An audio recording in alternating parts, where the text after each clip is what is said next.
Hi, I'm Haley Wilson, and I'm the occupational therapist and the director of rehab here at Clinch. As an occupational therapist, I evaluate all of our swing bed, outpatient, or inpatient acute hospital stay patients for occupational therapy.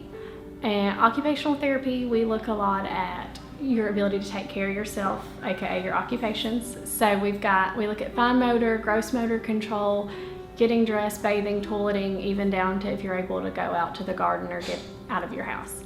Our swing bed program as a whole, we offer physical therapy, occupational therapy, and speech therapy. Typically what happens, and we are a critical access center here at Clinch Memorial Hospital, so any patient that walks in through the ED, any patient that's admitted to our hospital, if they feel like they're a good swing bed candidate, they'll have us come in and assess them and see if we feel that they're appropriate for that.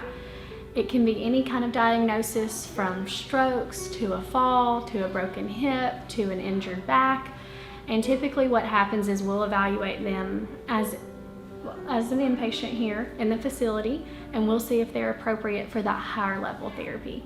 So a swing bed program typically is more intensive inpatient rehab type setting.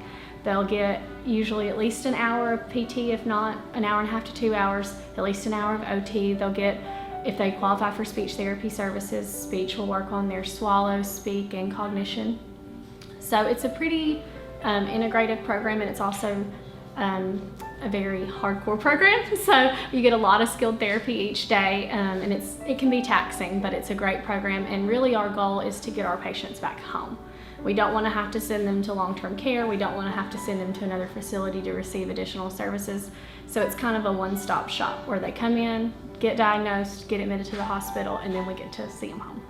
It's been a big piece that's been helpful in this rural area because they want to know, are they safe to come home? Family members are wondering what equipment do they need, or how can we adapt their treatment where they can come home. You know, maybe we're practicing with a bathroom that has a big shower stall, but they actually have a tub shower combo. That's a totally different scenario and setup.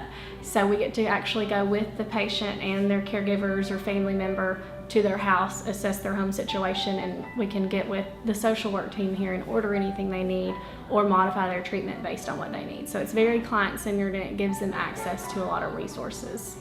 My favorite part of my job is when we're working on a specific goal and a patient finally gets to do it. It doesn't sound like it would be super exciting for a patient to finally get to put their shoes on, but if you have a patient that has broken their hip or does have an amputation and hasn't been able to get around that leg, to finally see them get to do what they wanted to do. We also have the trach and vent program here at Clinch. So it's another very neat aspect of my job that not many people get to do is I've actually gotten to walk with a patient that's hooked up to a vent, take steps and let them walk for the first time after months and months being in the hospital, and that's privilege. It's a very, very neat experience.